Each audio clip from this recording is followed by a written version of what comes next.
What does organic food really mean?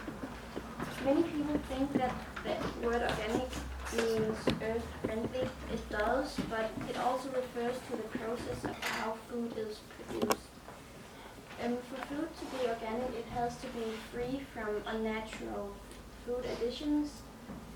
And when you see the label on food and it says organic, it means that it was free from these unnatural things for 3 years, and it has been in boundaries, because if there aren't boundaries around the farm where it is organic, other chemicals from other farms will come inside the organic farm. And the most common labels on organic food are certified organic and 100% organic. Okay, so I'm going to talk about some difference between conventional farms and organic farms. A study by Washington State University shows that organic strawberries and organic tomatoes have more antioxidants and vitamin C than strawberries and tomatoes grown on conventional farms. But that doesn't give you the right to mean that all organic food are just better than conventional food, because that's not right. For example, another study by Stanford University reports that meat and dairy foods are no more nutritious than conventional meat and dairy foods. And then I'm going to talk about the system on organic farms. And it's pretty difficult to explain, but on the first picture you see animals on organic farms, and the number of animals just fit with how big the area is on organic farms. And that means that you need to have the exact amount of space for the animals. If you don't have enough space, then it's forbidden. And you have to keep the different races apart, and they have to be fed separately. And that's because you want to reduce the risk of illnesses. Number two, this picture you see some fertilizer. On Danish it means gødning, and you have to be careful with how much fertilizer you use, because you don't want to damage the ground or the earth too much. On the third picture you see a lot of small fields, and that is exactly how it is on organic farms. They have a lot of small fields because you have to keep the different crops apart from each other. On the fourth picture there is, for example, some clovers and some beans. And you use clovers and beans between other crops because you need to keep the dirt between the crops fertile. On the fifth picture there is a picture of food and seed corns. And the food is used for food for the animals, and the seed corn is used for the next year of farming. On conventional farms, the system is a little bit easier to explain. For example, cows and crops have to be kept separated. But if you need help on conventional farms, you can easily get it. So if you need medicine or inorganic fertilizer or pesticides, then it's easy to get it. But you can't do that on organic farms because it's not organic.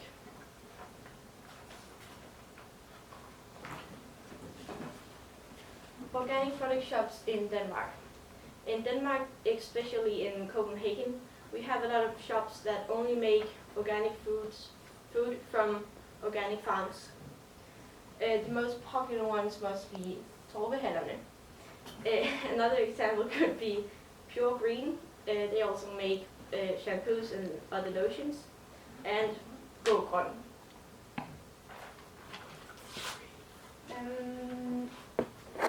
We made a Denmark with friends, and in Denmark the total area for crops is 1,829.3 square kilometers. And 13% of that is used for grasslands or grazing areas for animals, and 86% is used for arable lands, which is lands that there can be crops on them, but it's not permanent. And 1% is for permanent crops. On the arable lands, the most common crops are green fodder, cereal seeds and vegetables, and on permanent crops, the most common are fruit, energy crops, and Christmas trees. And in France, the total area for crops is 10,329.41 square kilometers, and 36.8% is used for grassland or grazing areas for animals, and 48.6% is used for arable lands, and 8.7% is permanent crops, and 0.5% is plants used for medicine purposes. On arable lands, the most common crops are green fodder, cereal, and oil seeds, and on permanent crops, the most common are grapes and fruits. These diagrams show how much food is produced in Denmark and in France in shops, how much organic food there is in shops. So here, if you look at 2009, about 5 million crowns are spent in 2009 on organic food. And over on one for France, in 2009, 3,000 million euros was spent on, 3,000 euros was spent on organic food in shops. And if you look down here, for Denmark, 7.6% of the organic food in shops, 7.6% is organic, and in France, 2.4% of food in shops is organic. In the United States, if you have an organic product, you can label it with the USDA label. Some examples of single ingredient food that could be organic could be fruit, vegetables, eggs, or others. But you can also use the label if you have products with more than one ingredient. For example, breakfast cereal. If you want your product to be 100% organic, then it must be made out of completely organic ingredients, or it just has to be completely organic. If you just want your product to be organic, then it has to be 95% organic.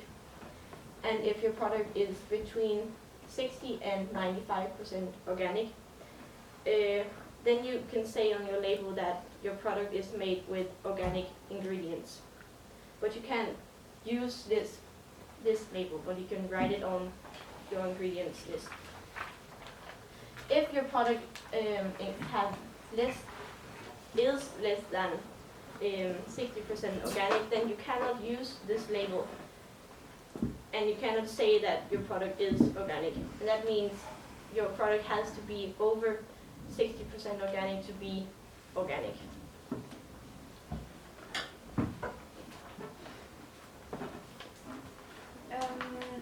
For the future, there are only predictions on how it will be, and we have two experts with different opinions.